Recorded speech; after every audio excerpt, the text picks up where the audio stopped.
Buenas tardes. Vamos a seguir con un tema que me faltó completar del video anterior, que se refirió a la obtención del voltaje inducido sobre una espira y cómo se determina este voltaje en corriente directa.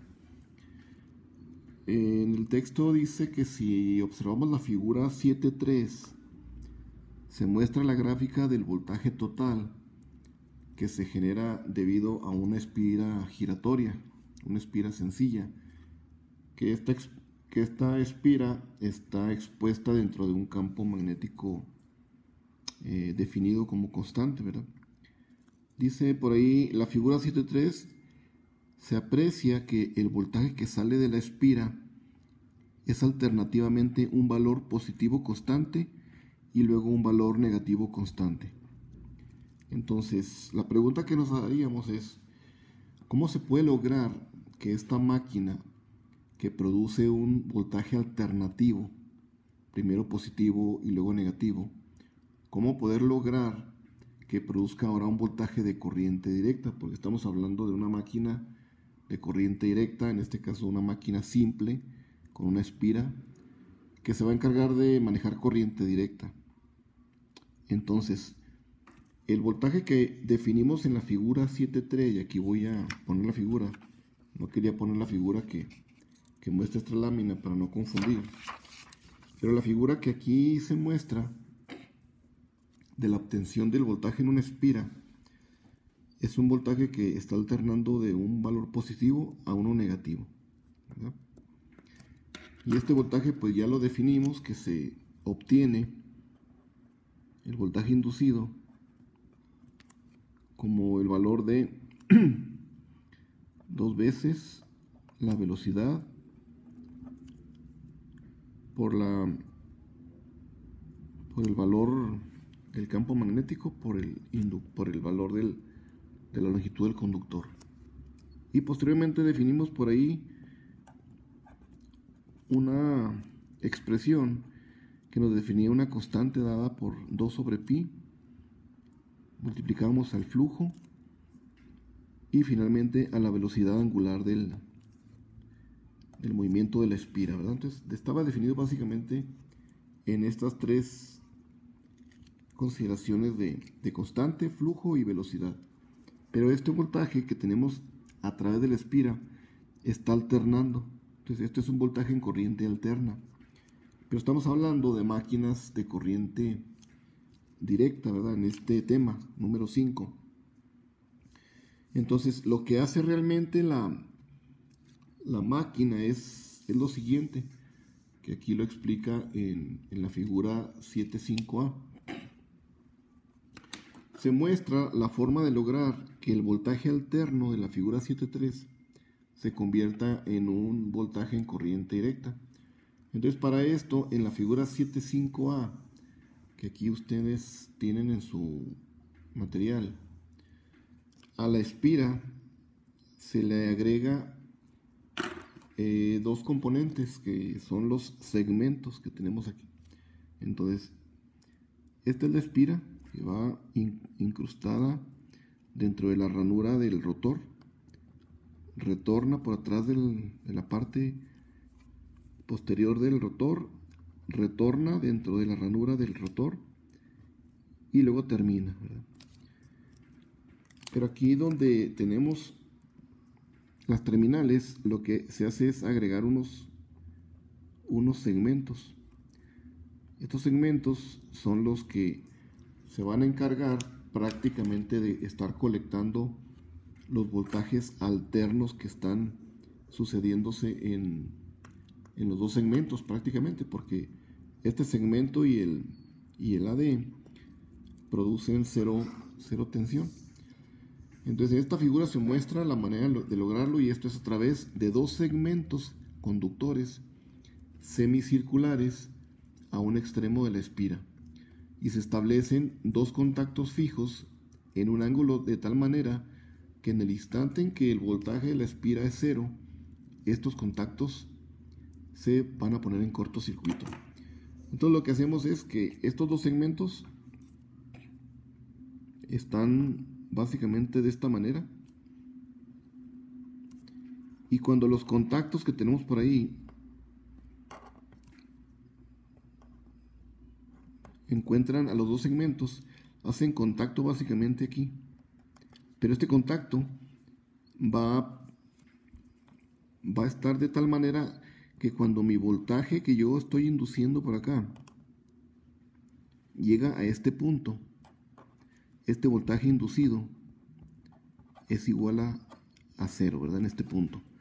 Entonces de esa manera yo puedo permitir que estos contactos estén haciendo un cortocircuito con los segmentos. Estos son los segmentos. Y este también. ¿Ok?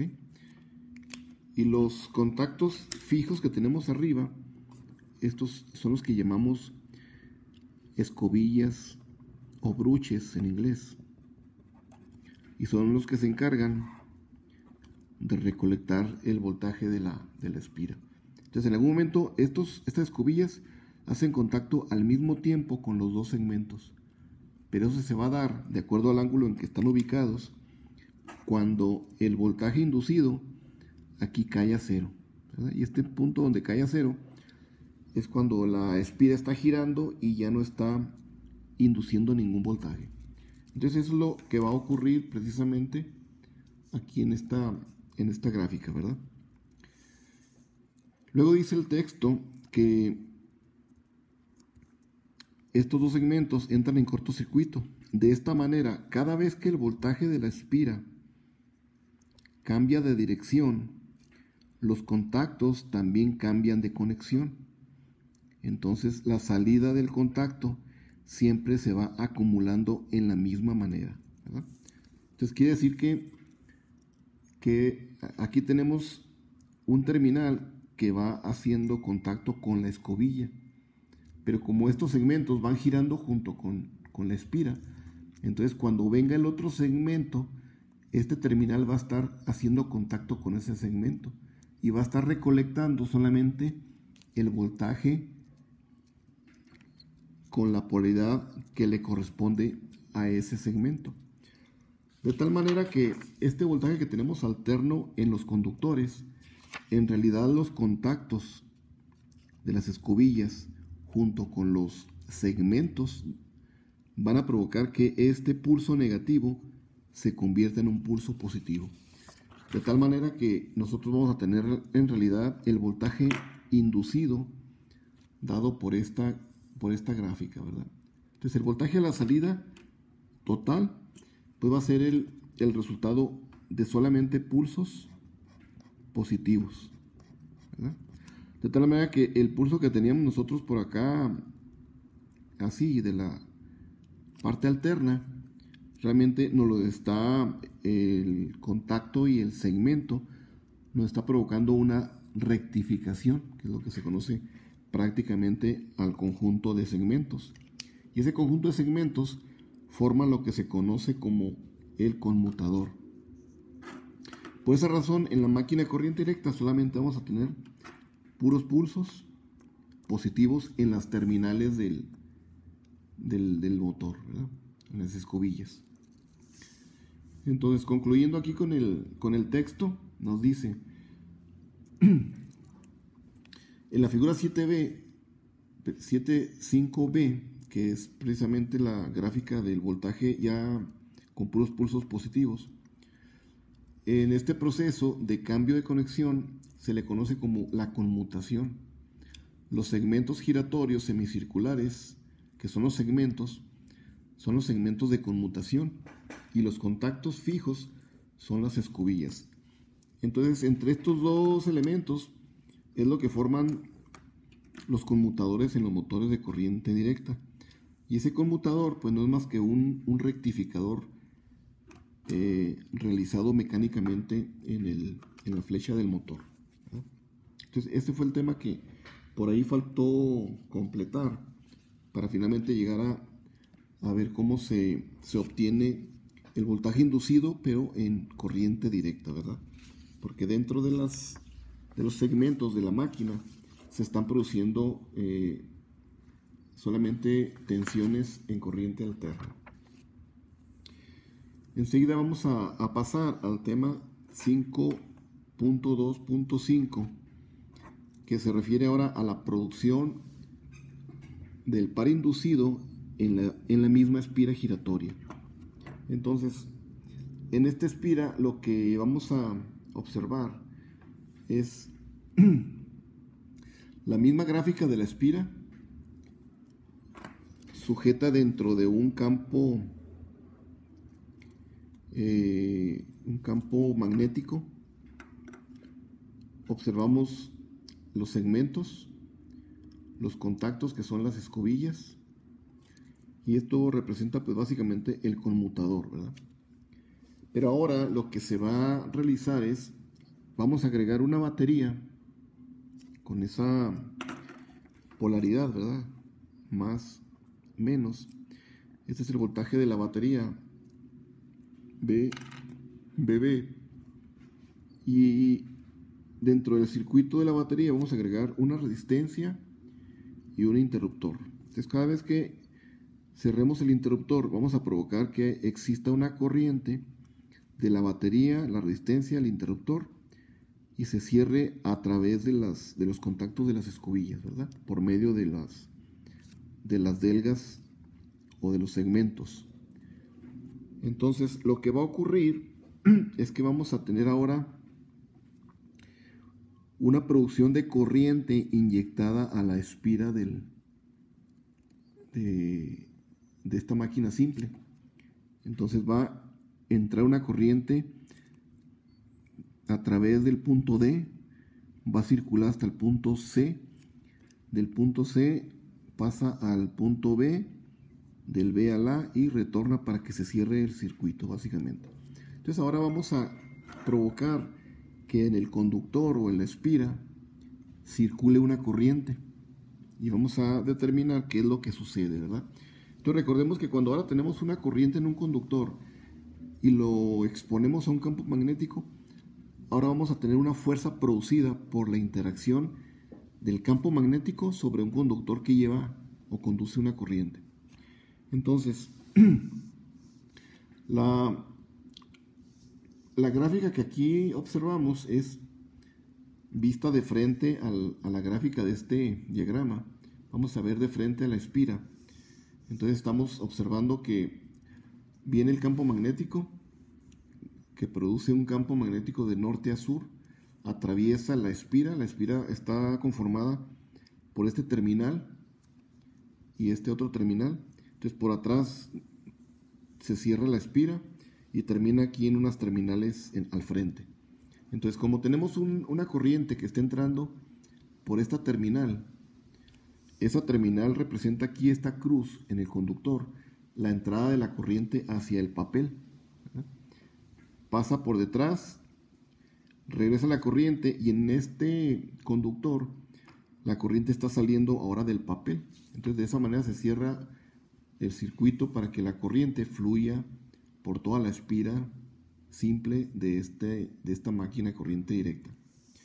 Entonces, como recordamos, la producción de una fuerza en un conductor pues es debida a tres cantidades, que es precisamente la ecuación 1.43 que aquí observamos. Es la corriente, la longitud del conductor por donde circula la corriente, y el campo magnético al que está expuesto ese conductor que porta una corriente. Entonces, esa es básicamente la expresión que crea una fuerza en el conductor que lleva la corriente.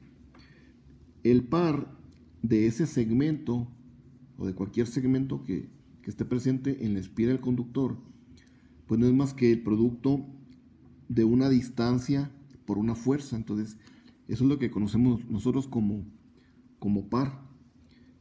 El producto de una distancia por una fuerza es lo que también conocemos como trabajo, ¿verdad?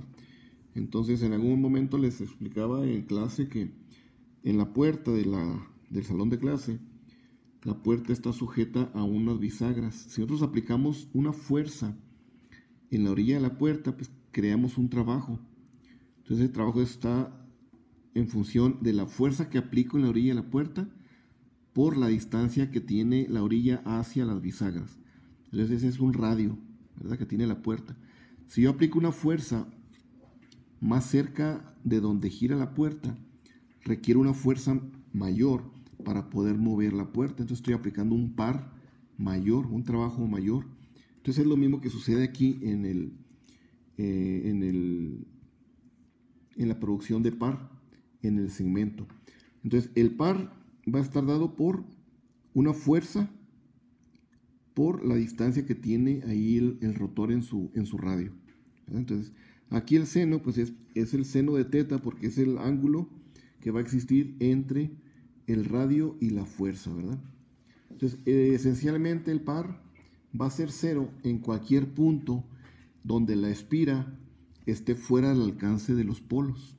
Entonces todo el segmento que ya va y da vuelta a la espira y sale fuera del campo de acción del campo magnético de los polos, pues ese segmento ya no tendrá ninguna producción de par, ¿verdad? Entonces ahí el par pues va a ser 0. Entonces, así como realizamos el análisis para la producción de la tensión inducida, analizando cada segmento, pues de la misma manera analizamos los 4 segmentos de la espira para evaluar la cantidad de fuerza y de par que existe en cada en cada segmento del conductor, y poder determinar el par resultante de toda la espira.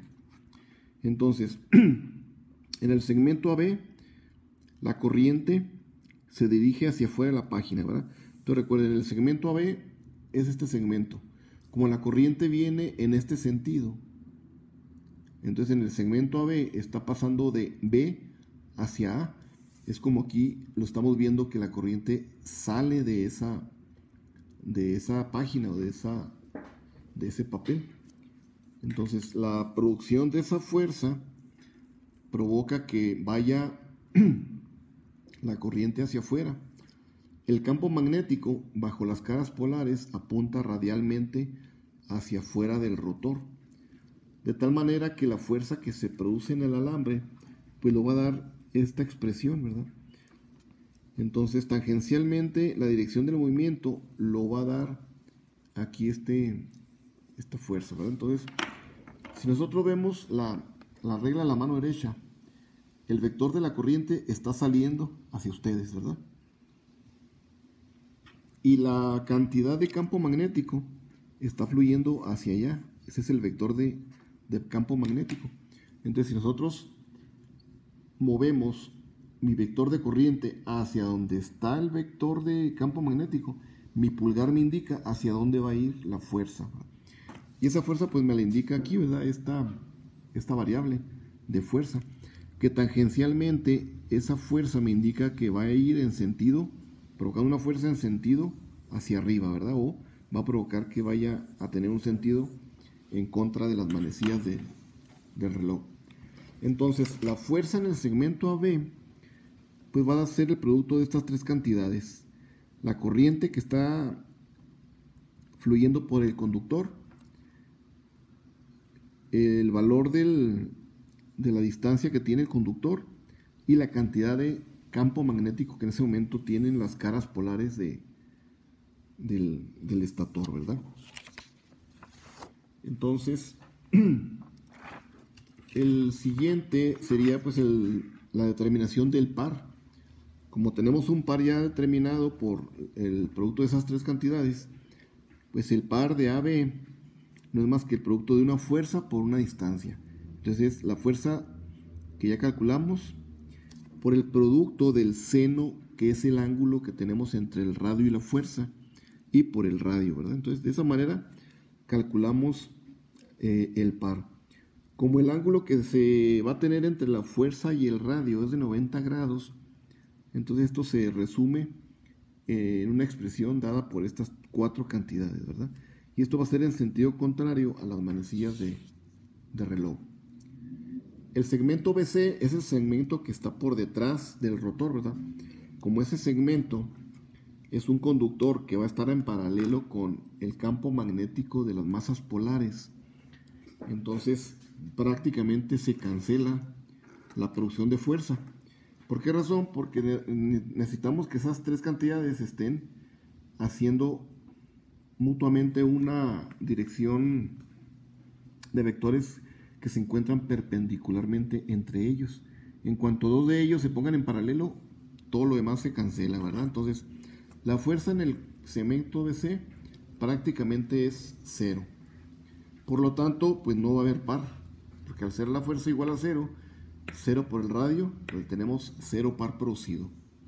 El segmento CD pues es muy similar al segmento AB, entonces también es una fuerza que es tangencial, y al observar la gráfica de esa fuerza, pues vemos que esa fuerza va a estar hacia abajo, ¿verdad? Porque aquí la corriente está entrando. Entonces si hacemos la regla de la mano derecha, la corriente está prácticamente entrando, ¿verdad? Entonces está entrando y sigue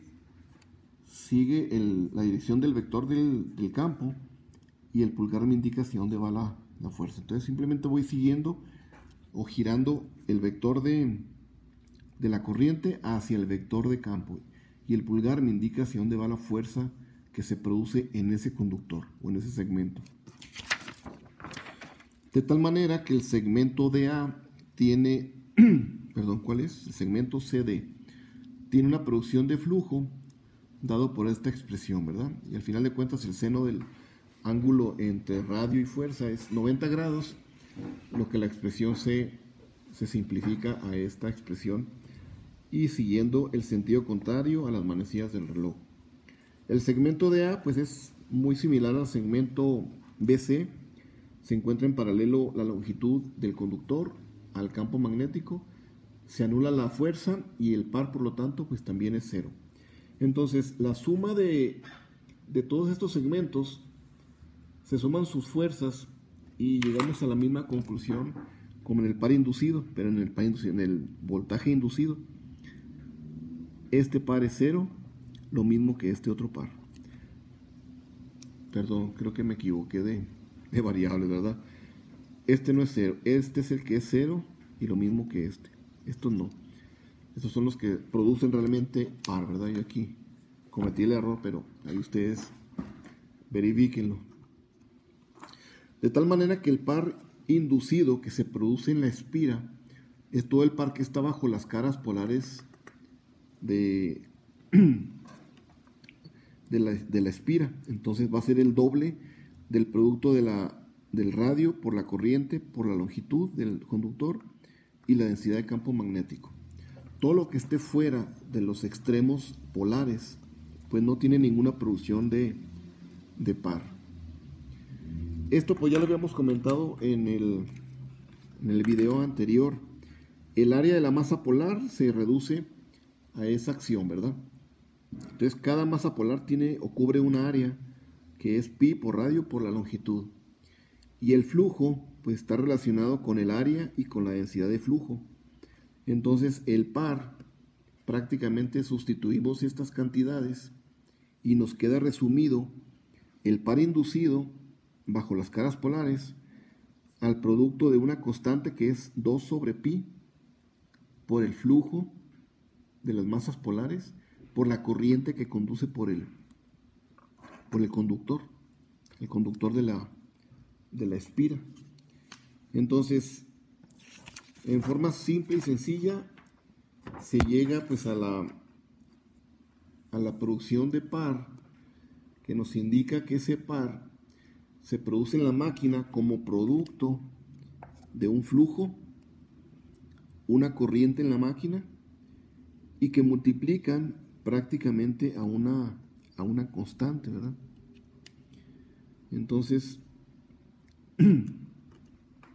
la producción de par pues es el valor de 2 sobre pi por el flujo por la corriente, ¿verdad? Entonces, esta constante, como veíamos en el caso anterior, pues depende de la construcción de la máquina. Aquí está muy simplificado en 2 sobre pi, ¿verdad? Pero involucran más cuestiones ahí de construcción de la máquina. Pero lo interesante es que el par es función directa de lo que estemos alimentando de corriente a la espira. Y es también directamente relacionada al flujo que le estemos inyectando a las masas polares. Entonces, depende básicamente de tres cosas: del flujo de la máquina, que es esto; la corriente de la máquina, que es la corriente que inyectamos a través de una batería; y de una constante que representa el 2 sobre pi, que es la constante de la máquina. Entonces llegamos aquí a dos ecuaciones: la cantidad de par inducido, así como la cantidad del voltaje inducido en la máquina, ¿verdad? Que depende también de esa constante, depende de qué más, del flujo, y depende de la velocidad de la máquina o de la espira, ¿verdad? Entonces, para producir la tensión inducida y para producir el par, requerimos esencialmente de la velocidad a la espira, nosotros darle velocidad, y para producir par requerimos de una corriente que circule por el conductor. Entonces, esta ecuación básicamente nos dice la acción generadora de la máquina de corriente directa. Entonces, esta es la acción de generación. Y la de arriba es la acción de motor, o la acción motora. ¿Ok? Entonces, con la acción motora alimentamos corriente y producimos un par o fuerza en la flecha de la espira. Y con la acción generadora le damos movimiento al rotor y producimos un voltaje de generación en corriente directa, ¿verdad? Entonces, recuerden, esta es corriente directa. Ya para terminar, en el libro de Chapman viene este ejemplo 7.1, que es el ejemplo de una espira giratoria sencilla. Entonces, estos tres asteriscos que ven por aquí es para que ustedes sigan el procedimiento del ejemplo, de la solución, y revisen exactamente qué es lo que sucede con el ejemplo, ¿verdad? Nos dice que el ejemplo de una espira giratoria sencilla, simple, que está expuesta entre caras polares curvas conectadas a una batería, como lo vimos en la gráfica anterior, y está conectada a una resistencia mediante un interruptor. La resistencia que se ilustra representa la resistencia total de la batería y del alambre de la máquina. Las dimensiones físicas de la máquina y las características es que tiene un radio de medio metro, una resistencia de 300 miliohms, un voltaje de la batería de 120 volts, la longitud del conductor es de 1 metro y la densidad de flujo magnético es de 250 militeslas, ¿verdad? O 0.25 teslas. Entonces, los incisos es preguntarse qué sucede cuando se cierra el interruptor. Usted revíselo en la solución del libro. ¿Cuál es la corriente de arranque que tiene la máquina, la espira? ¿Cuál es su velocidad angular en estado estacionario? Suponer que a la espira ustedes le agregan un par resultante de 10 newton metro. ¿Cuál será la nueva velocidad en estado estacionario? Entonces recuerden, si nosotros le agregamos carga mecánica a la espira, pues la espira se va a ver afectada, ¿verdad? Ya no va a funcionar a la misma velocidad como si estuviera en vacío. La velocidad se va a reducir. Entonces analicen eso en la solución del problema. ¿Cuál es la potencia que se suministra en el eje de la máquina? ¿Cuánta potencia suministra la batería? Y si esta espira está funcionando como motor o como generador, ¿verdad? Y pues ven, ahí resuelven pues también el inciso el inciso D y el E, ¿verdad? Para que revisen este ejemplo y quede claro la relación que existen entre todas las variables de la espira y cuándo es una acción motora y cuándo es una acción generadora. Muchas gracias. Creo que terminamos aquí con media hora.